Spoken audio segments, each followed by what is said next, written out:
Kembali di Sapa Indonesia Malam bersama saya Cindy Sistiarani. Saudara, Kapolri membongkar praktik pengaturan skor di Liga Indonesia. Perangkat pertandingan diduga terlibat dalam mafia sepak bola itu. Kapolri Jenderal Listio Sigit Prabowo menemukan indikasi adanya pengaturan skor di sepak bola Indonesia. Kapolri sudah memerintahkan Satgas Anti Mafia Bola untuk mendalami dugaan adanya kecurangan yang dilakukan oleh perangkat pertandingan di Liga Indonesia. Kita temukan, sekali lagi, kita temukan adanya indikasi pelanggaran ataupun kecurangan yang dilakukan oleh perangkat pertandingan. Saya tidak perlu sebutkan perangkat pertandingan itu siapa, tapi dalam waktu dekat saya perintahkan kepada Satgas Anti Mafia Bola untuk melakukan pendalaman dan penyelidikan sesuai dengan data-data yang kami temukan. Dan tentunya sekali lagi ini komitmen kami Polri dengan membentuk Satgas Anti Mafia Bola ingin mengawal agar kompetisi Liga, baik Liga 1, 2, 3 akan menghasilkan kompetisi yang fair. Sementara Ketua Umum PSSI, Erick Thohir memastikan akan memberikan sanksi tegas kepada perangkat pertandingan yang terlibat mafia sepak bola. Yaitu kita sudah sepakat yang namanya pemain, wasit, pemilik, pengurus termasuk saya, kalau memang ada main-main ya tidak boleh berkecimpung di dunia sepak bola seumur hidup, ya. Pengamat sepak bola Justinus Laksana menyebut pemain dan wasit paling rentan terlibat dalam pengaturan skor sepak bola. Kalau seandainya wasit ketemu ngobrol sama pelatih, kan kita nggak bisa menuduh kalau ini ngomong yang aneh-aneh, ya kan? Atau wasit kebetulan tetangga dengan pemain, terus nggak ada bukti. Kalau mereka sering ketemu ngopi kan bukan berarti melakukan tindakan kriminal. Jadi ini sangat sulit untuk kembali lagi dibuktikan. Cuman kalau menjawab pertanyaan kedua ya memang yang terlibat itu pasti pengurus bola juga, banyak yang terlibat, tapi yang paling rentan itu ya kalau gue bilang sih pemain dan wasit gitu, karena mereka pelakunya, sementara pengurus kan dan calo dan lain-lain itu kan di belakang layar semua. Penggemar sepak bola menunggu gebrakan Satgas Anti Mafia Sepak Bola yang dibentuk Kapolri Maret lalu, sehingga sepak bola Indonesia bersih dari kecurangan. Tim Liputan Kompas TV. Mafia sepak bola seakan sudah menjadi penyakit kronis di persepak bolaan Indonesia. Kapolri pun mengungkap ada mafia pengaturan skor yang diduga melibatkan perangkat pertandingan. Lalu bagaimana membersihkan Liga Indonesia dari mafia sepak bola? Kami membahas bersama Koordinator Save Our Soccer Akmal Marhali dan Ketua Komisi 10 Syaiful Huda. Selamat malam. Malam, Mbak. Baik, selamat malam Bu Akmal. Bu Akmal, temuan Kapolri ini menurut Anda biasa saja, memang sudah kerap terjadi? Anda sudah tahu nih bukan barang baru untuk Anda? Ya, ini hal yang biasa ya dan bukan barang baru, betul. Kenapa? Karena memang masalah sepak bola kita, mafia bola ini sudah 20 tahun terakhir masalahnya ada. Sehingga kemudian kalau ada indikasi yang diberikan oleh Kapolri, saya pikir ini tanda-tanda baik ya, tanda-tanda baik untuk dilakukan eksekusi atau ditangani secara serius. Karena selama ini banyak kasus-kasus mafia bola, pengaturan skor, match acting, match fixing, match setting, semua hanya hangat-hangat kayak ayam, seminggu hangat, habis itu hilang begitu saja gitu, kayak jamur di musim hujan.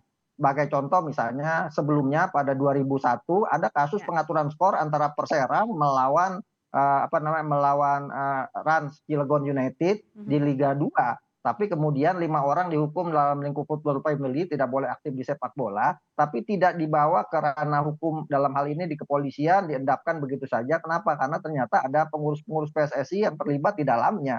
Nah, banyak juga beberapa kasus sebelumnya, misalnya kalau bicara Satgas Mafia Bola, kita sudah bentuk Satgas Mafia Bola sejak zaman Pak Tito Karnavian sebagai Kapolri. Ketika itu banyak pejabat-pejabat atau pengelola sepak bola yang kemudian ditahan seperti Priyanto, Komite Wasit bersama anaknya Ayu, kemudian juga ada wasit Pak Safarid, kemudian ada Exo PSSI Hidayat dan juga Juarling Eng. bahkan Wakil Komite Disiplin PSSI Dwi Irianto yang ditahan, bahkan Ketua Umum dalam hal itu PJS Pak Joko Riono juga ditangkap oleh Satgas Mafia Bola.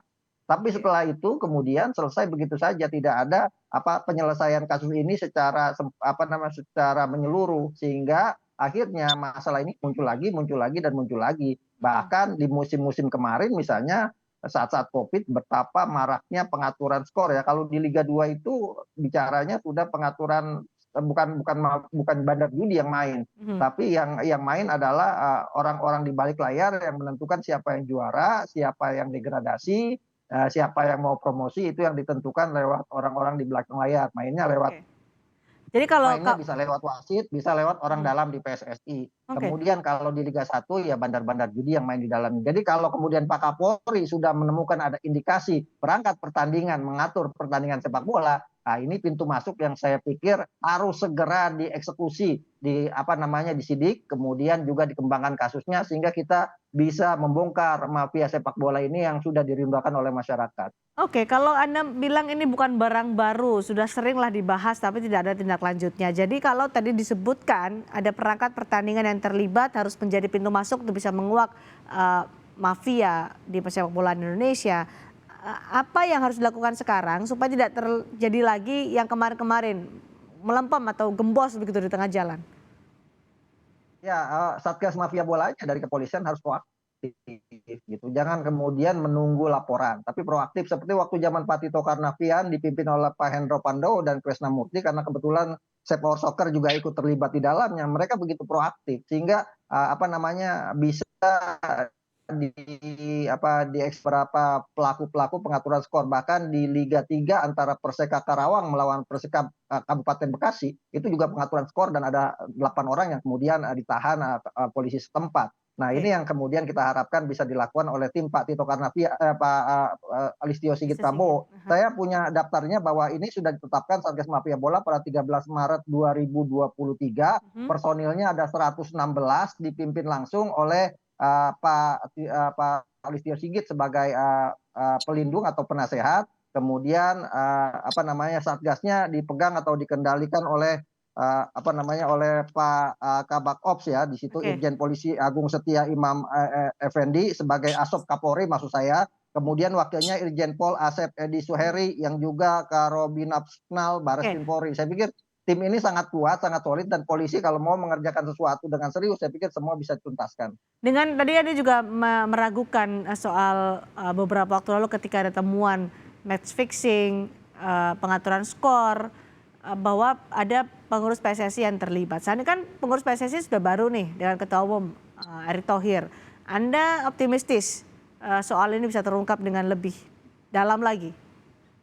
Kalau bicara pengalaman, saya tidak dalam posisi harus optimis. Saya justru meragukan. Ketika kemudian keraguan saya dijawab, baru saya jadi optimis bahwa ini benar-benar dilakukan. Karena beberapa kali pergantian pengurus PSSI, misalnya ya kemarin kita berharap banget dengan Muhammad Iriawan sebagai mantan orang polisi, bahkan dia reskrim latar belakangnya, tapi kemudian tidak tuntas juga. Sekarang Pak Erick sebagai Menteri BUMN, sebagai orang pemerintahan, ya ini tantangan gitu. Pak Erick harus membuktikan bahwa pernyataan dia PSSI sekarang harus bernyali, ya benar-benar bisa mengeksekusi mafia bola yang ada. Bukan cuma pengurus PSSI baru, kan Pak Ericknya yang baru. Yang di dalam-dalam kan masih orang-orang lama juga. Oke, gitu kan. baik. Bahkan saya pernah menyebut beberapa orang yang ada di dalam itu sebagai pelakunya. Gitu. Nah, sekarang yang paling mudah, Mbak, selain masalah perangkat pertandingan yang terindikasi melakukan pengaturan skor, yang paling mudah adalah rumah judi gitu kan. Kemarin ada 3 klub disponsori oleh rumah judi. Baik. Sebelum kita menuju ke sana, kita kan membahas soal Satgas anti mafia bola nih, Mas Akmal. Gampang aja udah kelihatan gitu kan. Oke, ya. Saya ke Pak Saiful. Jadi Mas Akmal ini pesimis sekali nanti bisa diungkap soal mafia bola, match fixing, pengaturan skor, apapun itu yang disebutkan oleh Kapolri. Jadi kalau menurut Komisi 10, kendalanya di mana sih supaya tuntas nih kasus mafia bola ini terbongkar dan dikuak, dibasmi, diberantas oleh polisi? Kendalanya apa? Ini jilid kedua kan, setelah dulu Pak Tito bikin Satgas anti mafia bola juga, yang sekarang dibikin. Artinya kalau ada jilid-jilid, berarti masalahnya belum tertuntaskan secara baik. Apa yang disampaikan oleh Mas Akmal betul bahwa jangan-jangan selama ini belum menyentuh akar sesungguhnya dari mafia bola ini, dan itu publik apalagi pencinta bola tahu persis apakah sudah ada progres atau belum. Nah karena itu saya kira ini momentum terbaik bagi Pak Sigit, Pak Kapolri untuk menuntaskan sampai pada akar-akarnya supaya bola kita bersih, profesional. Dari Dan jilid pertama apa yang harus dievaluasi Pak Saiful? nah ini penting, semestinya Satgas di bawah pimpinan Pak siapa tadi Mas Akmal, saya kira disampaikan aja, kan bayangan saya datanya sudah ada itu, mitigasinya sudah jelas menurut saya, karena Oke. mafia bola ini kan dalam banyak bentuknya gitu, dan Mas Akmal tahu persis itu.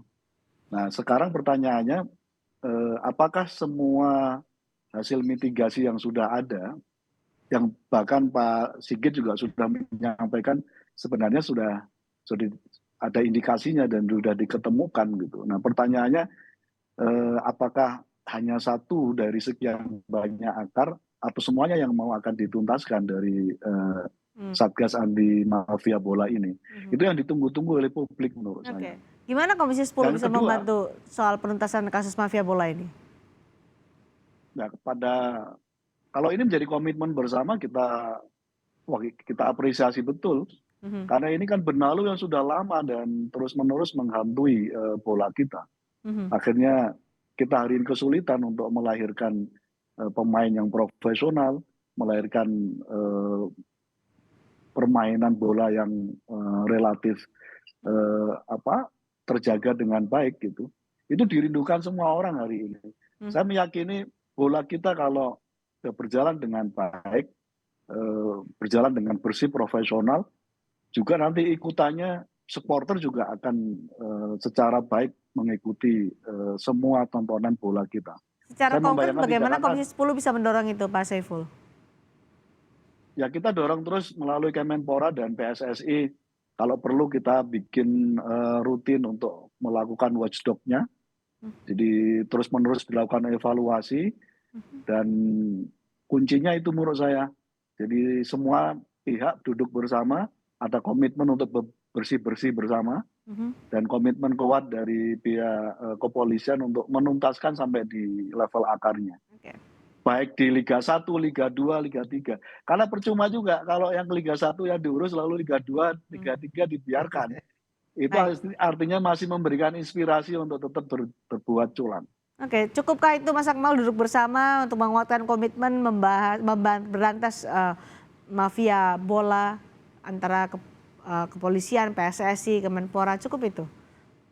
Ya, saya pikir mumpung ada Pak Saiful Huda sebagai Komisi 10 ini, saya mengusulkan bahwa problem utama kita dalam pemberantasan mafia bola adalah payung hukumnya. Ada Undang-Undang Nomor 12 Tahun 1980 yang dibuat waktu itu di era Galatama, memang latar belakangnya adalah maraknya suap menyuap atau pengaturan skor atau match setting di sepak bola kita. Tapi hukumnya sangat rendah sekali gitu, hanya 3 bulan dan 6 bulan untuk para pelaku suap menyuap. Saya pikir mumpung ada Pak Huda di Komisi 10, ke depan kita berharap DPR juga menyiapkan perangkat hukum misalnya tentang industri olahraga, di mana dalamnya adalah mengatur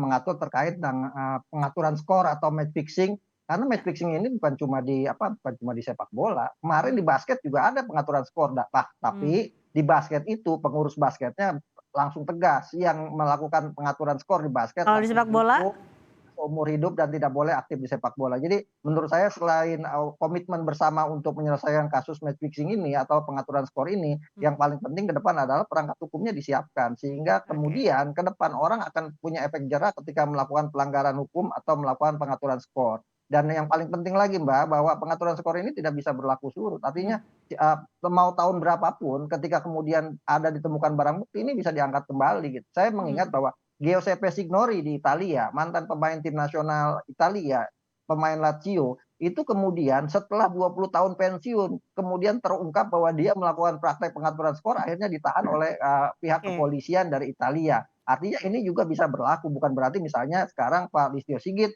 hanya akan memberikan atau menginvestigasi kasus pengaturan skor yang saat ini saja. Oke. Harus didorong ke belakang. Bukti-bukti Dan juga itu bisa dengan ditemukan. mudah ya menurut Anda Mas Akmal untuk Betul, sekarang gini, dikumpulkan. yang sudah ada ditahan saat ini Oke. misalnya Bambang Suryo, kasus kemarin Liga 3 gitu kan. Itu kan Baik. kemudian bisa dimintai keterangan untuk untuk dikembangkan kasusnya, atau misalnya ya mohon maaf Pak Yuharling Eng, Pak Dwi Irianto yang kemarin ditahan sekarang sudah bebas, kan bisa dijadikan sebagai justice kolaborator Oke. misalnya, atau dimintai Baik. keterangan untuk Baik. mengungkap semua kasus-kasus ini, sehingga sepak bola kita yang kita dambakan menjadi seperti yang tadi Pak Ya. sudah katakan, Baik, sepak Mas Saiful bola soal payung hukum singkat sehat, saja. profesional, bermartabat, dan juga Baik, yang paling penting adalah sepak Mas bola Akmal. tanpa mafia. Ya, soal payung hukum singkat saja Pak Saiful udah. Ya nanti kita lihat, kalau sementara sih menurut saya cukup di level federasi ya, dalam ini PSSI gitu.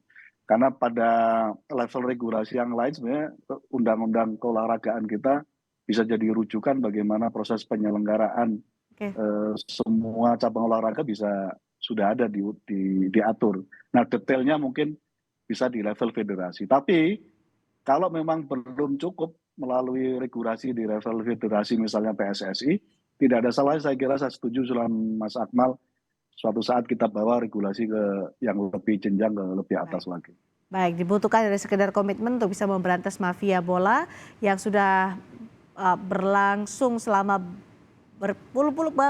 bertahun-tahun sebelumnya. Sudah kita ketahui bahwa tadi disebut jika ada jilid pertama, sekarang ada jilid kedua, supaya tidak ada lagi jilid ketiga, harus tuntas, ada upaya ekstra yang dibutuhkan untuk bisa memberantas mafia bola ini. Terima kasih Mas Akmal, terima kasih juga Pak Saiful Huda sudah bergabung di Sapa Indonesia malam hari. Terima kasih.